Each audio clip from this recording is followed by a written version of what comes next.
I really want to thank you guys for coming too. I really do. And I want to say, so thanks for coming. And then I want to say this. Zach, I've known him for 4 years. And when he first came here, he knew that he was going to earn a scholarship here someday. And he's been busting his hump for 4 years, as have a lot of guys.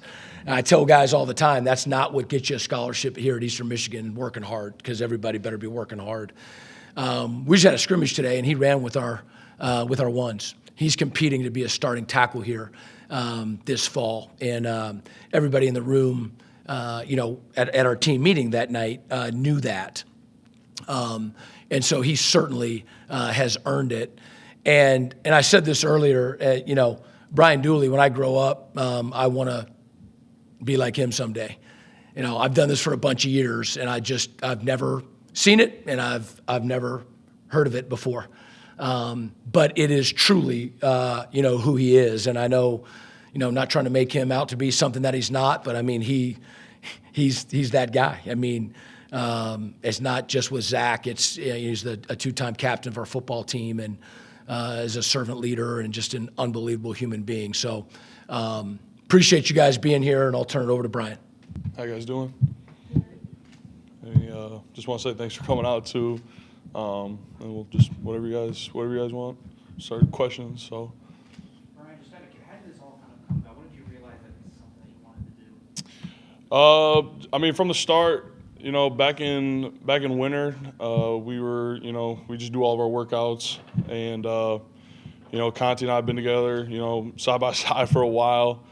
We had a few guys leave, and he was like, you know what, like he was, I just want to do what you do, and we ran together. We were, getting extra lifts together. Like we were doing all this stuff together, and he's a walk-on, and not many people do that kind of stuff. And he just he kept coming to me, always wanted to do extra work. And when he came to me after spring and, kind of said what, his whole ordeal was going on at home and, kind of moving forward, I was like, you know what, like, it hit hard. And, I went to, Coach Creighton and Coach Coughlin, my O-line coach. I was like, we got to make this happen. I got 2 classes left to finish my master's degree. It just... that kind of stuff just told me, he's got another year and a half. That scholarship can help him more than it's going to help me, in my opinion. Can I ask you, with Fox 2, what was that conversation like with your family when you went to them and said, "This is what I want to do"? What was that support like? It was awesome. Mom. A lot of people don't usually hear their moms cry a lot. My mom kind of started crying a little bit, so that it hit me there. So I knew I was doing the right thing, but it wasn't really about me. It was all about Conti, just because he put in the work for it, and I respected it. All the extra stuff that he did. Coming out of high school, Eastern was that was my only offer. So I just feel like that to me I probably wasn't doing enough back in high school, and then all the extra work that he was putting in. I'm like, hey, that's, why not reward him? But, it's if it helps him more, then by all means, I'm going to give it to him, and, hopefully I can later on down the road, help him out even more. Brian, just to put a huge face on kind of what this means to him for all the hard work. Coach mentioned you selling plasma. What other kinds of things was he doing to, live out this dream? Just things that people on scholarship might not think of. Yeah, so talking about the summer, so even a couple months ago, I mean, he's been doing this for, let's see, I think he's been doing it ever since he was, a freshman here, but I knew about it 3 years ago. He does a lot of landscaping, and a lot of people know landscaping, it's all day. It doesn't matter how the rain is or it's, the sun's out or not, landscaping is going to be landscaping. Since the bigs, we work out first. Bigs work out at 6:30, 7 o'clock. So right after that, he's going to work, and we would go to the pool or something after our workouts. If it was a nice day, and we wouldn't see Conti. We would always ask, where's Conti at? Where's he at? He was always working. So it was always tough when, some of your guys aren't there, and it just, I look back to it and it kind of hurt because, like, you want to build the relationships with guys on and off the field. So, I respect that he was always working and, trying to get by. And, I mean, so he was always working out with us in the morning and then, landscaping all day. And we didn't see him till 7, 8 o'clock at night. And then, you have to get sleep. Sleep's one of the most important things in my book, and especially in the O-line. And, he'd still come to workouts and just kill it. It was awesome. Just to clarify, was he saying that he might not be able to play this year?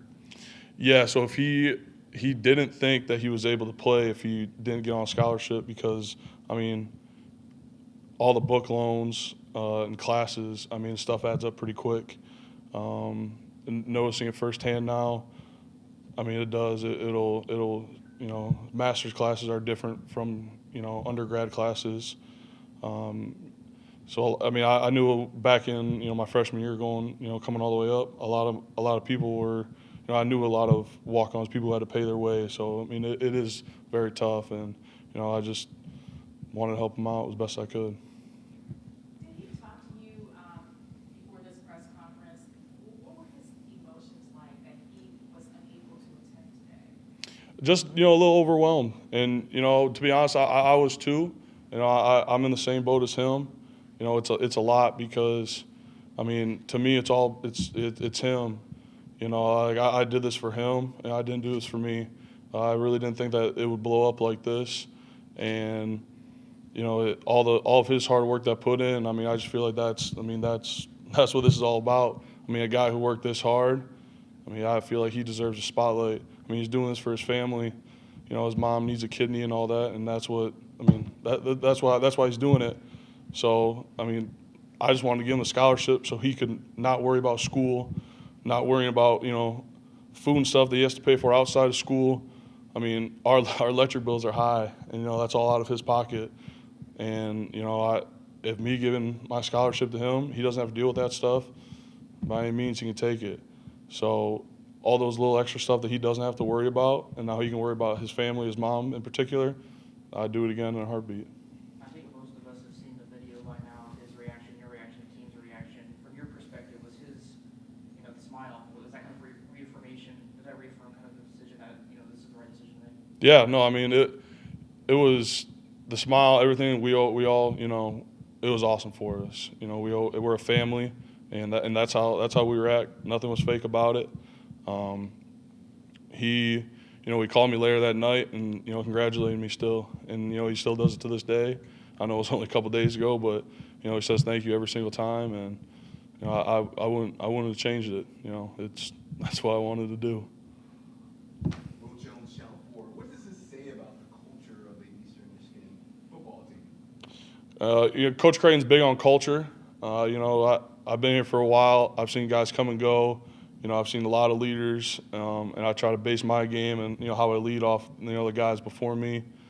I mean, the culture's awesome here. We're a family. The tight brotherhood we have.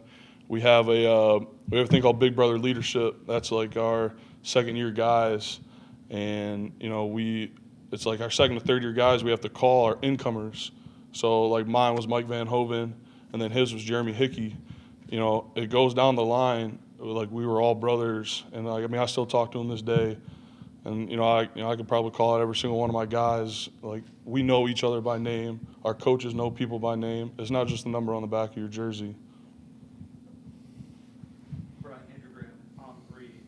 I know teammates, you know each other well, but sometimes you do meet parents, get to know them. Mm-hmm. I guess, did you know Zach's parents particularly well, or just sort of at least my parents, it's nice to meet you guys, moving on? What's that relationship? Yeah, no, I know his family pretty well. His dad was always traveling stuff. His dad would always come up to me and say hi. I met his mom every once in a while. When we actually had, it was back in COVID, when Coach Kaufman got here, we had a big Zoom meeting. He kind of wanted to introduce himself to all the families and stuff. And, it was awesome, hearing them talk because, like, pretty sure they were we had probably 3 families speak out, and they were one of them, and I mean, they were awesome. Another big moment with Zach's dad. So nobody knows this. I thought this was pretty cool. I thought I'd get the O-line a gift 2 years ago, or last year. We went to Arizona State, and I'm a big watch guy. I love watches. And, I got Conti a watch, and, his dad was just, he loved it. No one's ever done that, that kind of thing before. And, he just, kept saying thank you. And, I just, I like making other people happy. It's something, that's a smile goes a long way. I know the line's always a close-knit unit, but I guess just how close have you been with Zach over the years? How long have you been roommates? How would you kind of characterize your relationship over the years? Yeah, no, it's been, it's awesome. He's a great guy. We've truly never actually roomed together. We stay at the same apartment building.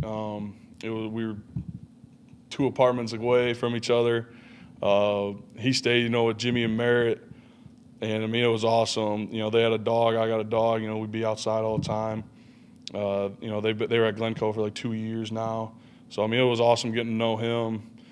Just because we're so close, we were so close together. But no, he's a great guy. I said this before. He'll probably be the best man at my wedding.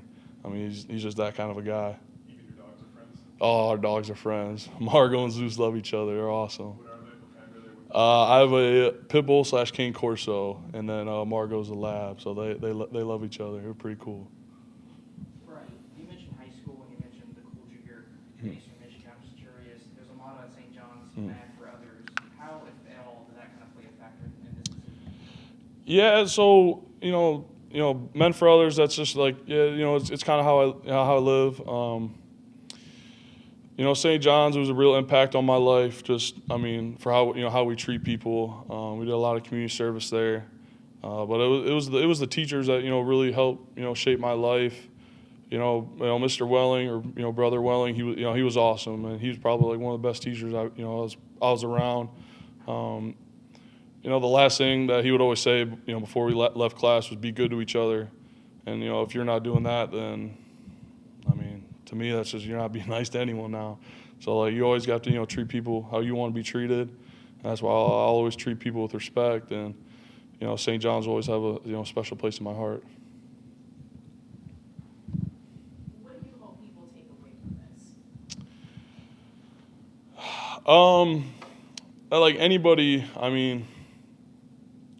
if you were to take one thing away from it, I would probably just. It's not about what your family does and who they are. I don't care. To me, I don't care what any family members do in their life, or everyone's different. I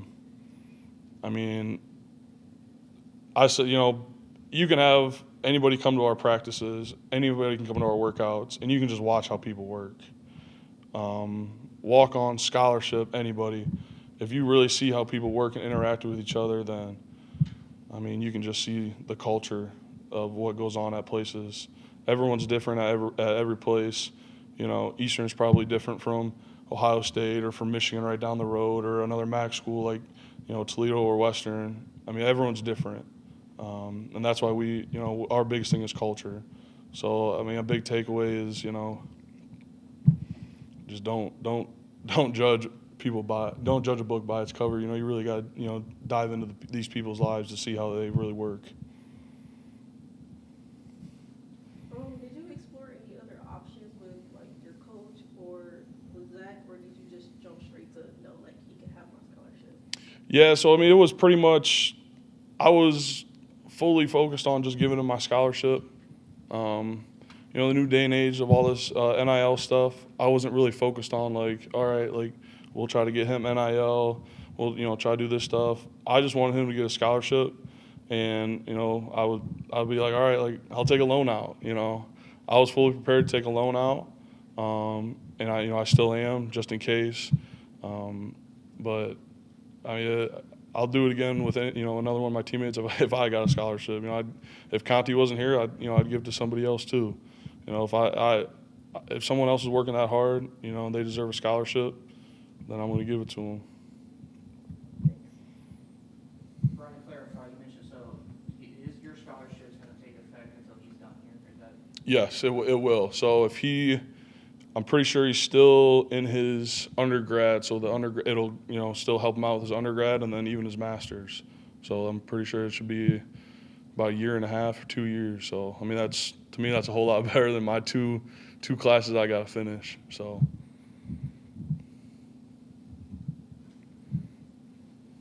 Alex or Kate on Zoom, did you have anything you wanted to ask?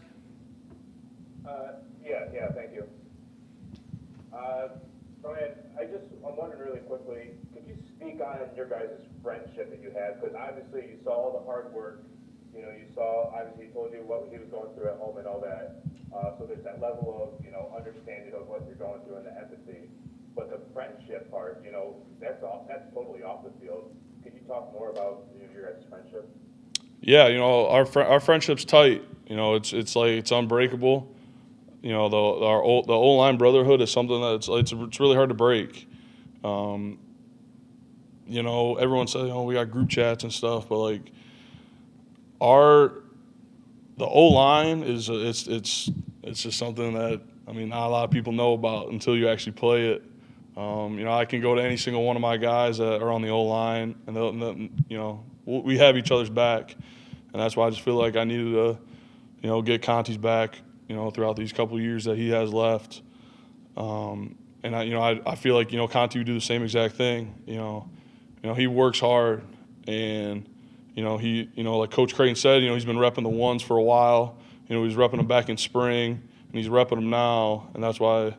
He has a relationship with not just me, but with every single one of the guys on the O-line, and it's a tight brotherhood. And just my second one's going to be my last one. Part of everybody seeing the video that you adopted and gave him the scholarship and all that, everybody saw that, but within the context of college football fans reading the news, it really was like a breath of fresh air of like not seeing. We're talking about EMU football, not in the context of realignment or, all these other things that just like people don't really want to hear about. And this was just a big different shift, right? In terms of you guys getting, a national response back to you with this, how has, the term of like breath of fresh air, this is totally different and nice, how has that part been for you? It's just another day. I don't think it's really affected anybody by any means. We're here to compete in the MAC, and I promise you guys, like we will. We're going to be up there competing for a MAC championship. The season is going to be different. Our goal is, we're setting a standard here at Eastern Michigan, and out of the 132 teams that have been here, we're going to be different. Every day people are coming to work. We just got done with practice, and there's still guys out there working right now. So that the breath of fresh air. We're breathing it every day, and we just can't wait to compete later down the road. Take each game week by week, and it's going to be something fun, special. So hopefully everyone comes out and watches us.